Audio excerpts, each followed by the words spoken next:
Welcome back to part 2 of our delicious conversation with Mike Kading. He is the CEO of Norhart.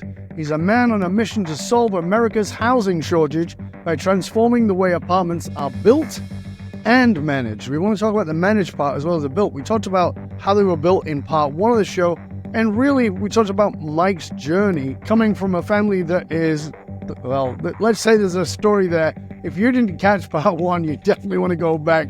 I think that maybe Mike doesn't know that his dad worked as a special operator because some of the things his dad did was pretty amazing, and his mom and dad made a huge difference in the world. He lost his dad, we talked about that, and how he ended up taking over this company. So it's a fabulous part 1. I recommend that you go back to it. We want to go on with this conversation because we talked about innovation and we talked about getting those things in place, and I talked about how oftentimes a company can be very innovative, but it doesn't take off because human beings, we are very attached to the way things have been. And we even use language like, well, that's the way we've always done it. So I get that this was not a magic wand. You didn't go, okay, well, we're just going to learn from the people who have innovated and done well, and suddenly you waved the magic wand and you did. You talked about in part 1 how you've engaged with Toyota and learned from them about lean innovation and manufacturing, etc. Talk to us about the hurdles, because I think it's important for people to get this is not without its hurdles. Yeah, it's incredibly challenging. Elon Musk talks about how it's hard to produce a car, but it is 10 to 100 to 1,000 times harder to build the system that builds that car. And it's so true in the world of construction. It's hard to build a building, but it's so much harder to build the system to drive down those costs of construction. And for us, we've had so many failures along the way. We talked earlier about the Emberwood project and the issues there. Every time we do something new, it actually gets worse before it gets better. I remember when we first started doing plumbing, my plumbing contractors came to me and said, Mike, I know we've been doing plumbing for you for a number of years, and we're doing about the same building again, but unfortunately, we are going to have to triple the cost of our bid. It's like, I just look at my pockets. I can't afford that. What am I going to do? So I remember that night going onto Amazon and buying a bunch of plumbing books, getting those delivered, reading those through, and started just studying. And we ended up hiring a few apprentices. We ended up bringing on a master plumber who could work beside us and teach us.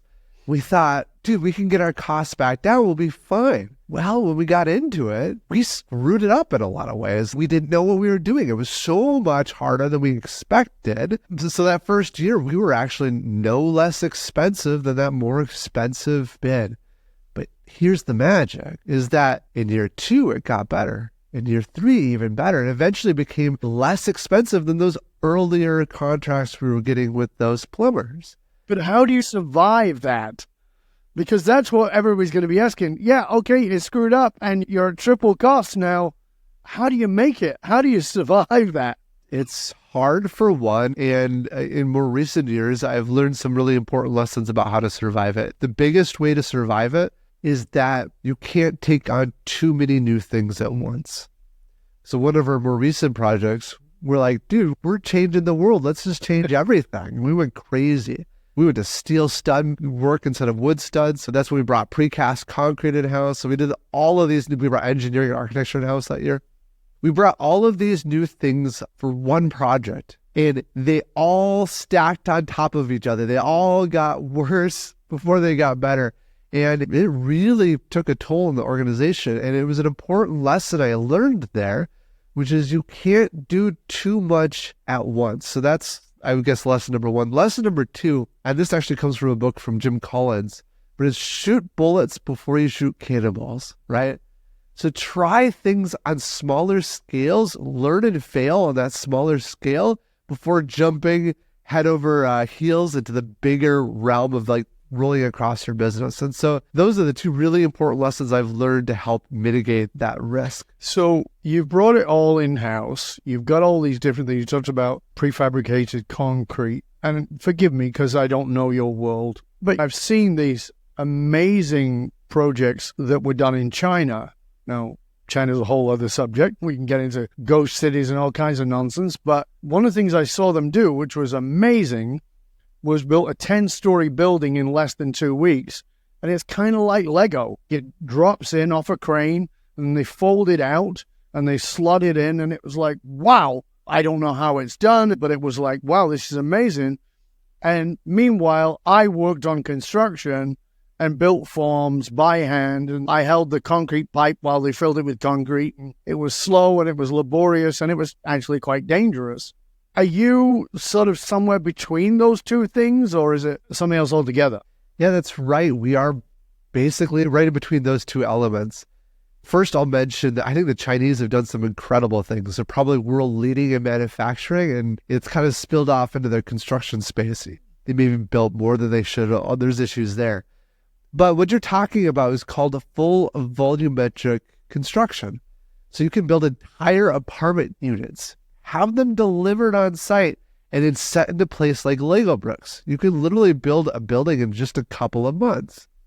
The challenges and the balancing act we're trying to do is, at least right now within our markets, that is no less expensive. Yeah, it's faster. You get the building done quicker, but think about it. You're shipping air. You now have to have a factory. You may have a little less expensive labor because they're in a factory, but these other costs really start to add up. And so it's no less expensive. And so if we're trying to optimize for cost, where we've landed in today's world is it's sort of like a kit of parts. Right now we're delivering wall panels, but we're not delivering full volumetric. We're delivering precast concrete, so we're not having to pour much concrete on site. But it's not an entire apartment unit that's completed. And we've applied a lot of the techniques that they would use in the factory to drive down those costs, but we can just do it right on site. And so we're definitely walking this line, figuring out where that will end up. And it could be that someday it is full volumetric, but today in our markets, it's not that way. I looked at the plan online for the new building that you're putting together. I was like, these are nice looking apartments, man. I say they seem very reasonably priced. And I want to be clear that I say that living in the most expensive city in North America, Vancouver. It makes New York and LA look cheap these days. So I get that my perception is certainly well off. You also said it's not just the building, but the managing. Talk to us about that, because I'm thinking about this now from, it's one thing to be a business owner and looking at the lessons and the model that you put forward here, whether I'm in the construction business or in any other kind of business, there's clearly a lot of great lessons to be learned in anything. But on the other side, we're talking about this housing crisis, and you're talking about managing these apartments. Talk to us a little bit about that. Yeah, so we have a whole team that manages the properties and delivers the units to residents. We're really dirt to key. When we think about that experience on the resident side, we really think about how we can integrate it quite deeply to improve the experience that you have. Disney does an amazing job of creating these magical moments, these experiences that just plus their overall experience that you have with them. We want to deliver those kind of experiences into our properties. And we also want to remove points of friction. And to give you some example of this, in an average apartment, at least in our market, someone, when they rent an apartment, has to go to the utility company and sign up for the utilities. They've got to go to the internet company and sign up for the internet. If you've got telephone, you got to get that set up. You've got to get maybe your garbage in some cases set up. We've said enough is enough. Why do you have to do any of that? With our lease, it's just a 2-page lease, by the way. Super simple, super easy to use, super easy to understand, plain language. But once you sign that lease, you're good to go. Like, internet is immediately working in your unit the day you walk in. You don't have to sign up for any utilities. We handle all of that. The billing is done right there, normal rental bill. Like, we want to create this incredible experience. And beyond all of that, like, there's also smart home technologies that we're working to put in place and some kind of fun stuff like that. But I think at the core of it, more than anything else, it's what is the experience the customer has with your staff. If you can get that right, most of the other stuff doesn't even matter. And so what we spend a lot of time is finding the right people to have on that stuff. And to talk about property management in particular, honestly, we've got some of the top people. The person who oversees all of our property management is probably the top in the Midwest It is actively sought out by some of the top companies in the world. You get that kind of caliber people working for you, they change the game. They make it magical for people. Well, let's talk about that for a minute, because aside from a housing crisis, on the other side of this, there is people in business, there's an employee crisis, talent crisis, finding good people, finding anybody. So the unemployment rate is very low. It doesn't mean there are not a lot of people working. It means there's not a lot of people who want to work. People need to make that distinction. I think that's very important. How have you managed to do that? How have you managed to put such great people in place in a environment where there's not or doesn't appear to be a lot of great talent, and you're keeping costs down? Because oftentimes the solution is, well, we'll pay people more and we'll give them a cappuccino machine. So I don't think you're doing that. Well, the cappuccino machine at least. So tell us what you're doing. Yeah, this is probably my favorite question, and also the most important lesson that I've ever learned. There was a point running our company that I focused on finding the cheapest people that I could. In fact, we had temp labor people that would come in and we kind of sift through them. And it was a terrible way to hire people. And someone much smarter than me came alongside me and said, Mike, you're screwed up. Like, you need to think about this differently. And the lesson I learned is that you need to hire the very best. The very best people, they change the game. They make things happen for you that you didn't know could happen. They unlock doors to worlds that you couldn't even imagine. And the fear I had, and I'm sure the fear that many business owners have at this stage, is that, Mike, that sounds expensive. And it's true. We have to pay people top of market. Like, literally, our salaries are top of market. Our benefits are aligned to Google. We have pretty much every benefit Google has. And that's expensive. But most people are looking at the cost of employees as a cost per person. What you should do instead is look at it as a cost per unit produced. And if you look at the production, you find that the best people, because they perform 2 to 5 to 10 times more than the average, the best people are actually your least expensive. And so we're very active on hiring the best. But how do you do that? Right? In our market, like, it's very hard to find amazing people. When we did this, we were about a 100-person company at the time, maybe a little less. We ended up hiring about a dozen recruiters on staff. Dozen. Just crazy. And that team then started identifying everyone in our market. There's only a couple 100,000 people that could fit our roles within our market. And then started building relationships with these people in advance, so that as roles opened up in our companies, we could pick the very best people to put in those roles. But just having that like inbound arm wasn't good enough. We also had to think a lot about our process to actually selecting people. Before doing this, we accepted about 50% of people that joined our company. Today, it's 0.4%. In the world of construction, that's completely unheard of, at least in our market. And what we do now is there's the basic interviews that people get in advance. The most important to me is actually the values-based interview, because in the world of construction, most people don't line up to our values. There's also a skills-based part of it. But once you get hired on, you're not actually hired yet for most positions. You're actually on a 2-week trial period. And we let people know in advance, and we kind of work around people's life if we need to. But during those 2 weeks, you're actually on site, you're actually getting paid, but your coworkers are evaluating you. And at the end of those 2 weeks, they make the decision whether or not you stay or whether or not you go. And even at that stage, it's only like 30% of the people actually make it past, because our team is so good. They don't want to waste time with anyone that's anything short of amazing. But even that is still not enough. So you hired on full time, but the last thing we ended up stealing was the keeper test from Netflix. And the basic idea of this test, if you haven't heard of it, is if a particular employee were to quit, how hard would you fight to change their mind? Or put another way, if they were to re-ask to be hired today, if they weren't currently working for you, would you hire them? If the answer is anything short of an enthusiastic yes, then maybe they shouldn't be working for you. We often say that most companies know they want the best people. Most companies know they don't want the worst. But where we're different than most companies is we don't want the average. We want people that want to change the world.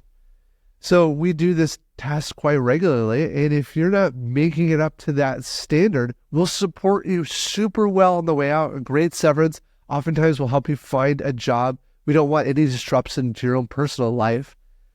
But we don't want you to be working here if we're going to be able to maintain a very high standard of talent density. So that's kind of like the Tony Hsieh model was doing back in the day when he was paying people to leave who were not a fit. Yes. When you say you do the values test, like I said, I didn't do construction for very long, but there was certainly no values test. Do you have a pair of boots? Do you have a hammer? Can you show up? Right? The value test was, will you wake up in the morning and come? Even if you're hungover, will you still come? I mean, because the world of construction is a very different mentality than something like Toyota or Netflix. And it's fascinating to me, Mike, that you've elevated construction to being a values-based business with values-based workers. I get that you can be a values-based company in construction. I get that. Okay. But to be a values-based company with values-based employees, and you are building an organization that has recruiters, and you're in bloody construction, it's like, what? Are you on crack? What's going on here? How can you afford this? It just seems crazy, and I love it because it's so very, very different approach to all of this. So that naturally brings me to the next piece of the question, which is, how do we make this happen more? You and I talked about this in a previous conversation. We talked about it in the break, which is, yes, you're a $250 million company. You're in Minnesota. It's a small place. And on the scale of the United States, it's a small company. How does this happen on a much larger scale? How does this happen in a way that can actually make a difference in this redonkulous housing market that we're living with? Yes, that is the most important question, because we can have all these cool things that kind of make a minor impact, but it's not making a dent in the universe. It's not meaningfully improving the world around us. And so the key to that is scale. So we more or less every year have been doubling in size. Not every year, but many years we've been doubling in size. And our constraint typically is not financial, because our costs are low enough that we can get bank financing for our deals in a way that covers the vast majority of that cost, which again is unheard of in a very capital intense market like construction. So then the piece that we really have to solve is all about finding the right people, which is hard, and then building up the system, the infrastructure needed to scale up that production. When we look over the next decade, our dream is to reach about 192,000 units with a 60,000 unit per year pace. At that sort of level, we are actually having a meaningful impact on the markets that we serve. And my hope is beyond that, we can continue to grow and have a nationwide or maybe even a worldwide impact with time. But as I mentioned earlier, it is hard to scale up because of all the challenges, the infrastructure in place. The other thing that's a little bit of a challenge that we have to solve is I talked about how capital has mostly not been an issue because of the bank financing.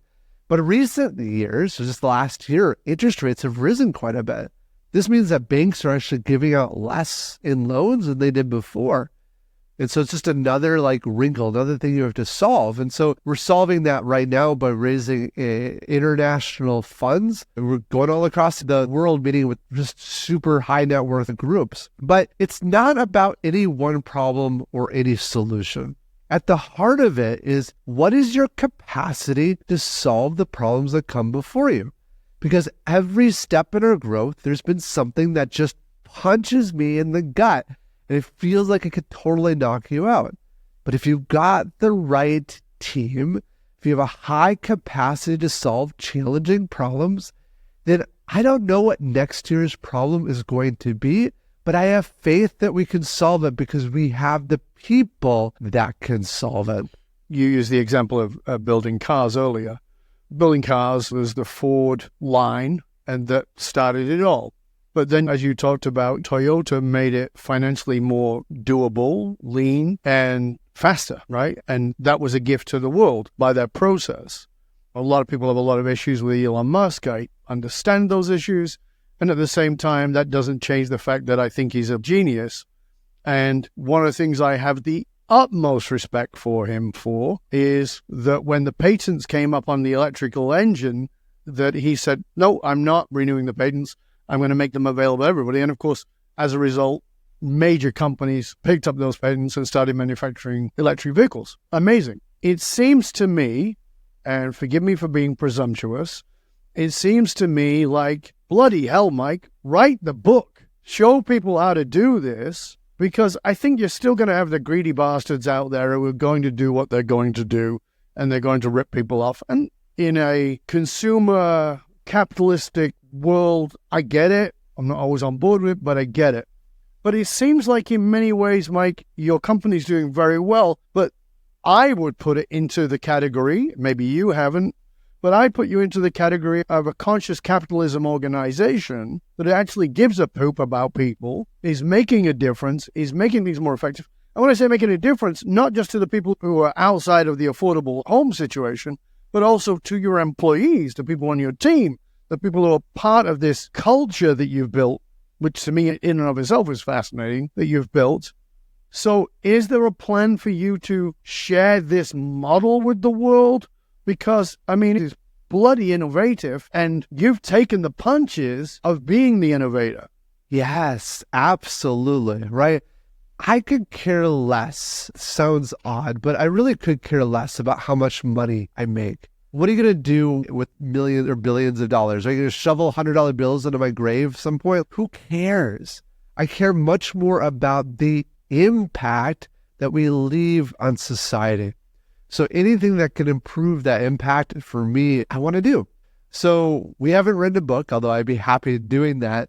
But we'll share everything openly, right? Like we'll share all of our secrets. Some podcasts I'm on, we go in super depth and like the nitty gritty because they're interested in that. We will partner and build relationships with other construction companies. I've got a number of the major developers in the Midwest I'm friends with, and we share ideas and thoughts back and forth. The reality, though, is that the ideas are simple. They're not that complicated. What's really hard is the execution. So whenever I meet or see people that can actually execute well, I get so excited because I know they can take these ideas and actually do something meaningful with them. It's interesting because for somebody who might have dropped in at one point in the conversation, it sounds like a backward step because everything was all under one house and I'm responsible for everybody, and now we need to cut costs and we need to make things more affordable, and so we ship this off and we get this done in China, and we get this done in Malaysia, and we get this done in Europe, and we get this done in Mexico, and we get this done by that contractor over there, and it lowers our costs. But it seems like, from what you're saying, makes us less effective. And you've actually asked people to step back and look at that model, but in a different way. So it's the old model, but in a different way. Is that a fair understanding? Yeah, the old model of having everything as separate companies certainly makes sense from a risk mitigation standpoint, but it doesn't optimize your overall system and your infrastructure. And so we talked about Malaysia and stuff. We actually have employees in China. We've got one in Mexico. About 15% of our staff are actually international, because if we can tap into those international markets and use them effectively to help support what we're doing, it has another huge impact to driving things forward. We have a whole team that's devoted specifically to supply chain. Just how do you get materials from China across the border? There's a lot of issues there. And then into our locations. And then when they do come, they often come as these large containers, which is very inefficient from a manufacturing standpoint. So we've got a whole different team that all they do is they take in larger orders, break them down into smaller chunks, and deliver the right units to each person every 5 hours. So there's a whole infrastructure there that we can implement. But it's clear that you're an infrastructure wizard. I think I would blow my brains out personally, but that's me. So this infrastructure wizardry, there's this risk and business side, which you're clearly very, very good at. And then there's this values piece, like you said, about making a difference, that is kind of the emotional engine of it all. Do you think it's, and you can correct me if I'm wrong, do you think it's fair for me to say that that comes from marinating in the energy of your mom and your dad and their mission in life and their commitment to serve? Yeah, I think so. I think growing up in that home where they cared so much for others, and my grandparents were very much the same way, kind of instilled some of those values in my own life. I think if I grew up in an environment that was so me focused, that could have changed who I am for sure. But I think even more than that was my dad's death, because my dad dying really reminded me how short life really is. We only live about 5,000 weeks here on Earth. And I often ask myself the question, how do I want to spend the minutes I have here on Earth? And when I really look at it from that perspective, again, I could care less about the money in my bank account. I could care less about accolades or being on TV or, winning awards. It's really about how did I serve and help the people around me in this world? Beautiful. How is that translated? Because I know from our previous conversation that culture is really important to you. And again, when a company tries to get efficient, oftentimes culture goes down the toilet. It's because, that doesn't really matter because we're trying to be more efficient. We're trying to be more effective. How do you manage to do all that and hold culture in place with these very high, some might say lofty values? Yeah, I would say if you want to maximize efficiency, you only can do that effectively by maximizing culture first. Seems a little bit odd, but if you think about it, when a company starts off, they might start off pretty talented, right? You have a talented founder who knows what they're doing. They hire someone that's maybe a little less talented, but still very good and top notch. They hire someone a little less talented, a little less talented, a little less talented. So over time, your talent density declines. But at the same time, as you grow, your complexity rises. So how do most businesses handle that? Well, they handle it by introducing a lot of rules, policies, procedures, guidelines to put boundaries on what people can and cannot do. And while this is a reasonable approach, it is very suboptimal. What we want to do instead is we want to bring on the best people and create the right environment and give them the power and freedom to make the right decisions. And when you do that, when you can bring great people together with super powerful, flexible decision-making, that's when things just explode. But in order to do that effectively, they have to understand the culture. What is it that we're about? And for us, it's about creating a better way for people to live. We build and manage apartments. That's our purpose and our mission. We have values, things like achieving great things and proving something every day.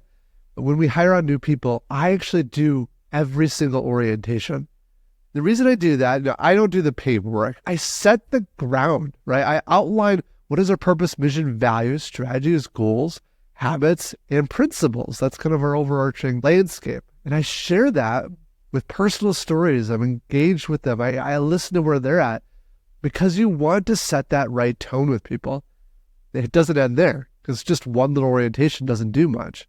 One of my favorite additional techniques is what we call follow-up orientation, which is 1 or 2 months later, we bring those same people back into a room and I ask them, I say, dude, I painted this wonderful picture of what I want our company to look like, but I know that's not always how it is. So tell me the truth. What do you actually see? And I learned some great stuff during those follow-up orientations of things I can address and fix.